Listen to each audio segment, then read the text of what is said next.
If you know anything about the real-life Enfield investigation, you'll know that the movie adaptation of the famous case took quite a few liberties, the most obvious one being our introduction to the demon Valak. Well, it turns out that Valak is, in fact, a real demon, one that the creators of the Conjuring franchise have added into the mix as a way to link both the Enfield and Amityville stories together. While it's true that the Warrens did investigate Amityville, and it's also true that they did spend a few days meeting the actual investigators of the Enfield poltergeist, as far as we know neither of these cases have anything to do with Valak in real life. So who, exactly, was this demon, and why were they dressed like a nun?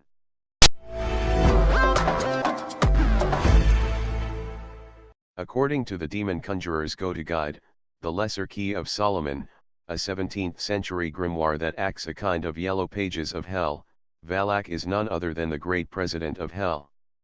Generally speaking, he's hotshit in the demon world. Often depicted as riding a two-headed dragon and commanding 30 legions of demons, he takes on the visage of a small child with wings, which if you ask me, would have been way more terrifying than a nun in corpse paint.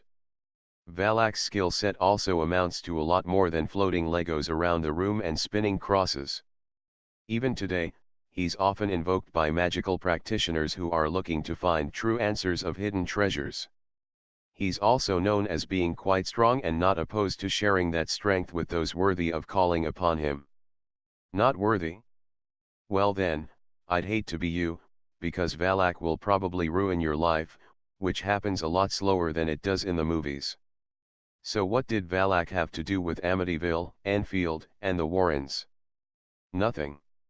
James Wan, the film's director, says he intended the demon to be a premonition for the Enfield poltergeist case, with no relation to the paranormal activity happening in 112 Ocean Avenue. He said to reporters that she's got nothing to do with Amityville.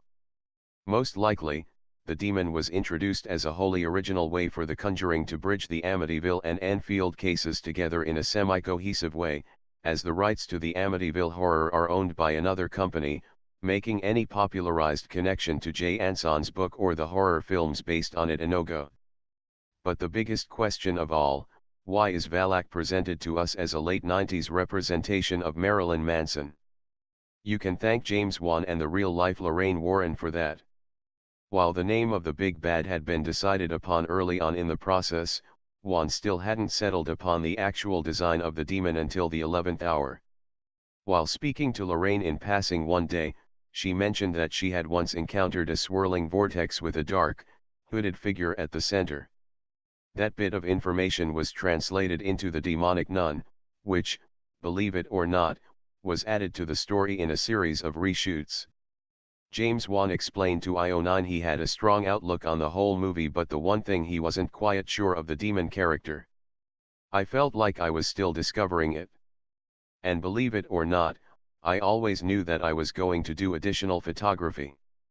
So I was saving it because I was hoping I'd discover what that thing would look like as I was putting the movie together in post-production.